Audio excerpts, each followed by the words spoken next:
Unwanted package. Outpost B-17 wasn't exactly a hub of activity. It was the kind of place people forgot about, wedged on a backwater moon, orbiting a gas giant at the edge of contested neutral space. For Jack Brenner, that was perfect. No supervisors breathing down his neck, no endless wars, and, until today, no one needing anything from him. So when the shuttle landed without prior notice, kicking up red dust outside his repair bay, Jack instinctively muttered, "Hell no," and went back to welding a cracked coolant pipe. Minutes later, his comm buzzed. Delivery for Brenner, confirmed by Central Assignment. Incoming package now. He blinked. I didn't order anything. But by then, the bay doors were opening and two armored security drones wheeled in a small figure. Cloaked, silent, and stiff-backed, the figure stepped forward as the drones retreated. It was a girl. Or close enough. Her posture was upright and defiant, but she barely reached his chest. Her skin had a pale lavender tint, patterned with fine, scale-like textures. Her eyes, pupil-less and shimmering gold, locked on him. She removed her hood. Pointed ears, ridged cheekbones, and a long, slender tail twitching behind her. Trayan. Jack stared. "You're kidding me." The girl narrowed her eyes. "Do I look like a joke?" He dropped the welder. "Look, I think there's a mistake. I'm a mechanic, not a babysitter." Her tail lashed. "I'm not a child. I am Esili of House Aran, second blood of my line." He folded his arms. "Then what the hell are you doing on my floor, princess?" She straightened even more. "My guardians deemed this location suitable until my people can retrieve me. So this is a dump site." She hissed, a sharp, reptilian sound. Jack sighed. 10 minutes later, the two of them stood in the cramped break room while Jack reheated a protein pack and handed her a cup of recycled water. Esili stared at both with deep suspicion, sniffing the food before tasting a single bite. "You're feeding me rations," she said with clear disdain. "That's what's on the menu." Jack flopped into the only chair. "What do you expect, 5-star alien dining?" "I do not eat synthetic sludge." He raised an eyebrow. "Then you're going to be hungry, Your Grace." She muttered something in Trayan and curled up on the floor near the heating vent. Despite her pride, she looked lost. No guards. No escorts. Just a young, noble girl abandoned in a mechanic's den. Jack leaned back, rubbing his temples. "Figures they'd dumped the politics on me. Should have retired when I had the chance."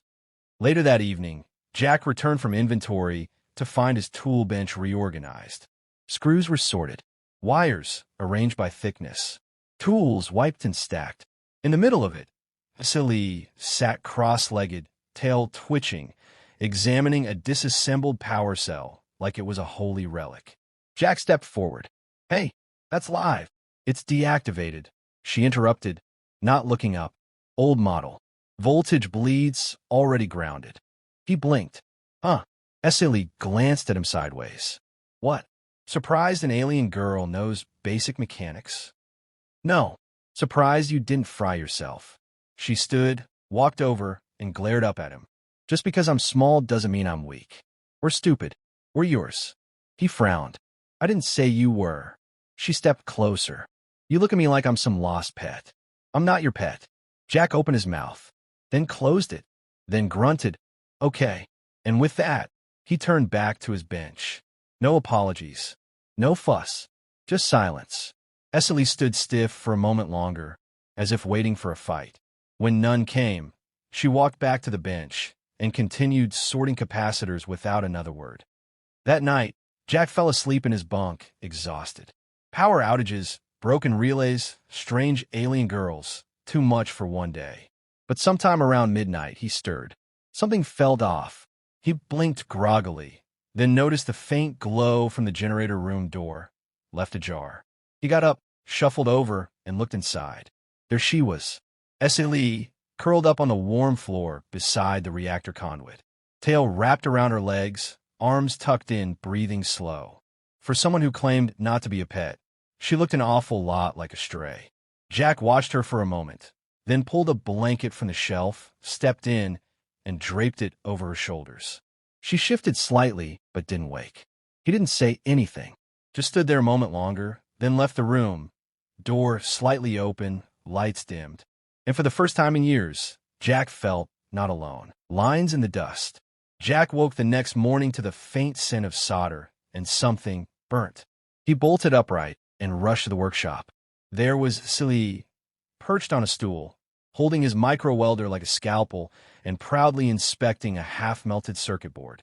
"What the hell are you doing?" he barked. She flinched, dropped the welder. "Fixing it." That board was part of the backup comm array. Her golden eyes flicked to the bench. "It was already broken. I was practicing." Jack ran a hand over his stubbled face. "You can't just mess with my equipment. I improved the thermal spread." She pointed at her work. "Your soldering is messy." He narrowed his eyes. "You saying I'm a bad mechanic?" "I'm saying your fingers are too big for fine work," she said coolly. "Mine are better suited." He opened his mouth, paused, then shut it. Annoyed, but not entirely wrong. "Look," he grumbled, "if you're going to be poking around my gear, you're going to do it safely and with my supervision." S.A. Lee tilted her head. "I'm not your apprentice." "No, you're not my anything." He grabbed a toolkit. "But we're stuck with each other. So until someone picks you up, we might as well not fry to death."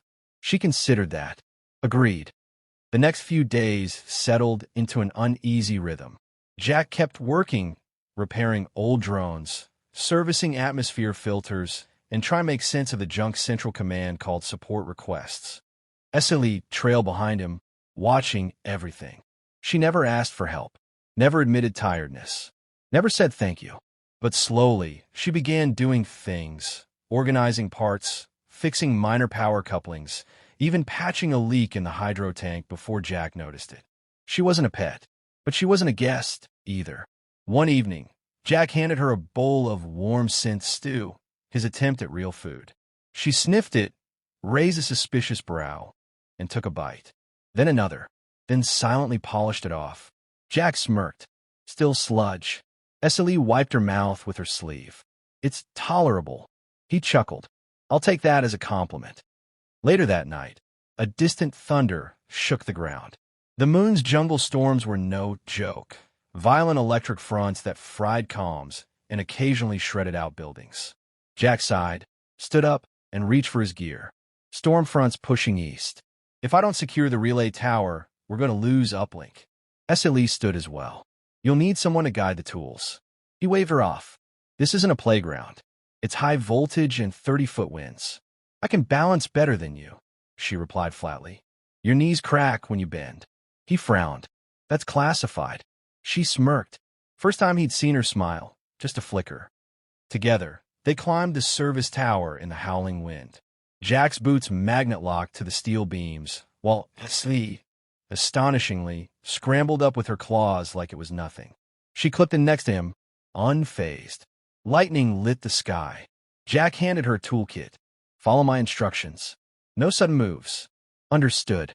They worked in silence. Him swapping out fried fuses, her stabilizing wires with precision. A strong gust made Jack lose footing briefly. Esili's arm shot out, grabbing his jacket and locking her tail around her arm. "You okay?" she asked, voice sharp. He nodded, breathing hard. "Yeah, thanks." As the storm rolled overhead, they crouched beneath the antenna shielding. Jack glanced at her. "You afraid of heights?" "No." "Then why the death grip?" Esili looked away. "Storms remind me of the orbital bombardment. The noise." Jack's tone softened. "You saw fighting?" She nodded slowly. "I was pulled from the rubble. My mother didn't make it." The storm faded into a quiet hum. For a moment, neither spoke. Finally, Jack said, "You're not alone anymore, so you know that, right?" She didn't answer, but her eyes, usually full of fire, looked softer. That night, Jack sat reading a dusty novel while Esili sat across the room, hunched on the floor, silently tinkering with an old drone. He felt her gaze flick over occasionally, as if testing the distance. Eventually, she stood and walked over, curling her tail around her legs. Then, slowly, she sank down beside him, tense at first. Jack looked over. Esili met his eyes, bristling slightly. "Still not your pet." He raised an eyebrow, hiding a smile. "Didn't say you were." After a pause, she leaned lightly against his side. Jack turned a page without comment. but a warm weight settled at his ribs, soft, breathing steady. And for the first time, the outpost felt a little less empty. Storm shelter. The next few weeks passed quietly, the way jungle moons always did. Long stretches of silence broken by storms, static, and mechanical failures. Outpost B-17 may have been isolated, but within its walls, something was beginning to shift. Essie no longer hovered at the edges of Jack's space. Now, she claimed corners of it. She reprogrammed one of his unused utility drones into a mobile tool cart. She lined the workshop wall with hand-scrawled train symbols to mark tool locations. She even helped him install an overhead water capture pipe to reduce the humidity that rusted his gear. Jack didn't say it, but he was impressed. One morning, she woke him early. "The perimeter sensor is showing a drop in pressure near Section 12, she said. Jack blinked sleep from his eyes. "You've been reading the diagnostics?" "You leave your console unlocked," she replied with a shrug. "Poor security." He rolled out of bed with a groan. "I've created a monster." Essie smiled. They went out together to inspect the breach. A branch from one of the jungle's massive canopy trees had fallen across a buried pipe, causing a slow leak in the external air recycler.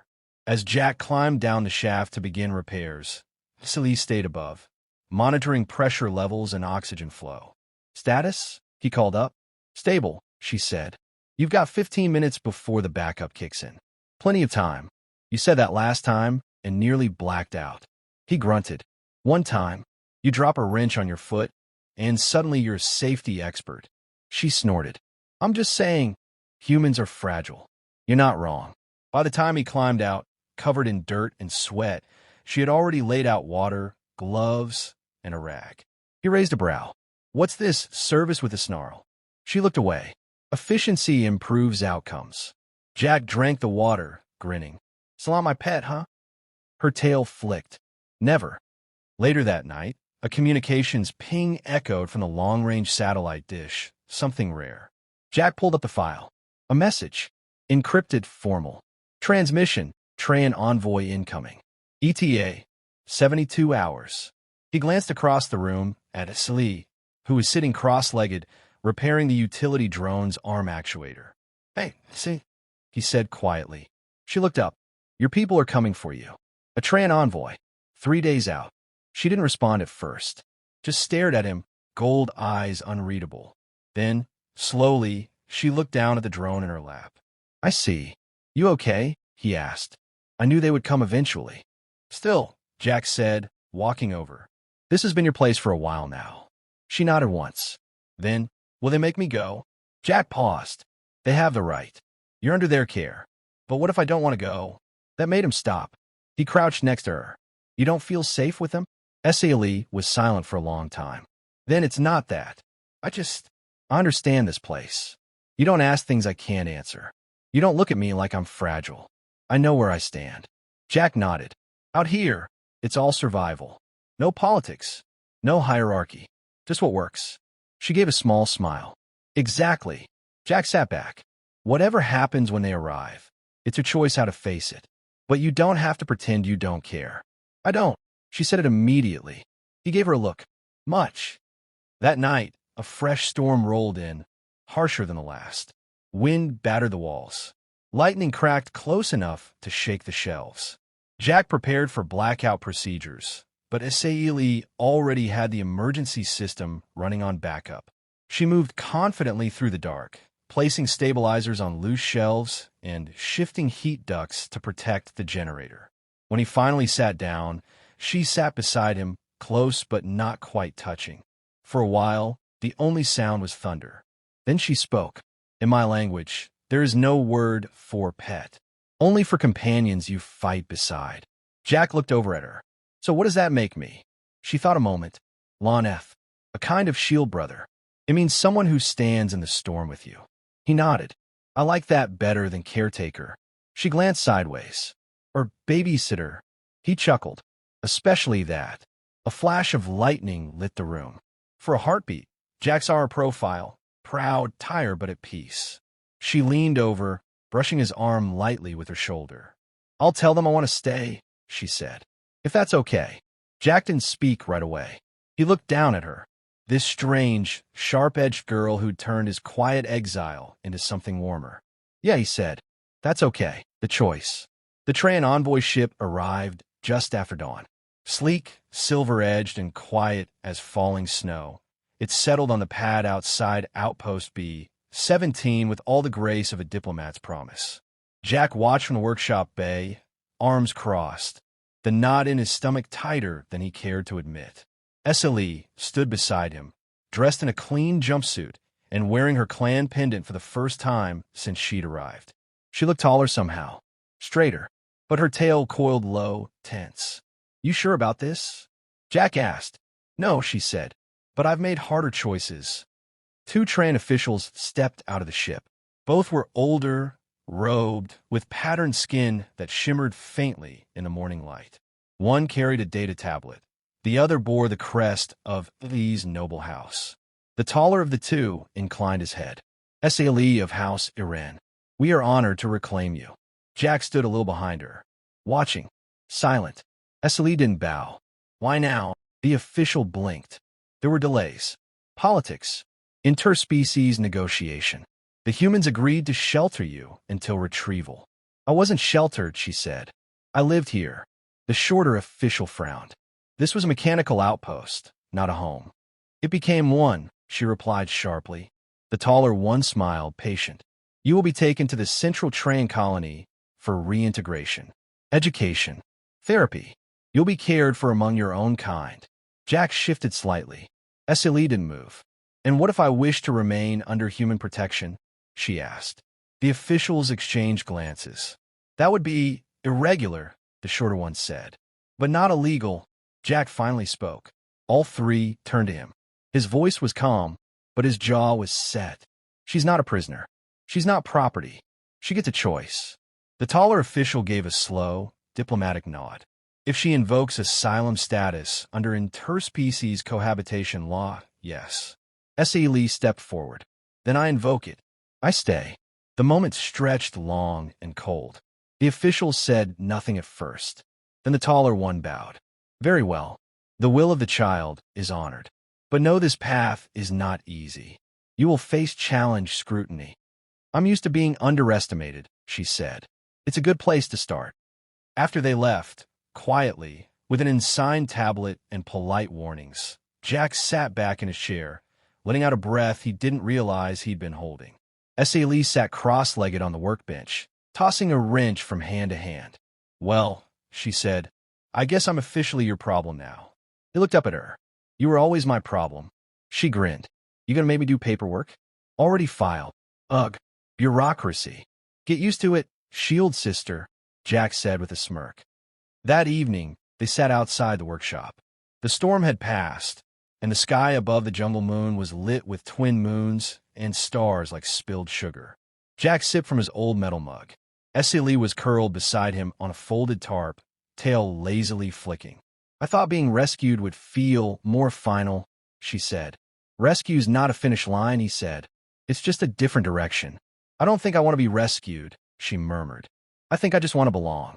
He looked down at her. You already do. She gave him a long look, soft, unsure. Then she shifted closer. Her shoulder leaned into his. She pulled her legs up and tucked herself in. I'm still not your pet, she said, voice barely audible. Jack gave a low chuckle. Didn't say you were. SLE curled her tail around his wrist and rested her head on his arm. For a long while, neither of them moved. The outpost hummed quietly behind them. And in that stillness, that quiet starlit calm, it no longer mattered who came for what species or what were they'd both left behind. They were simply two people, survivors, sitting in the silence they'd earned. Together.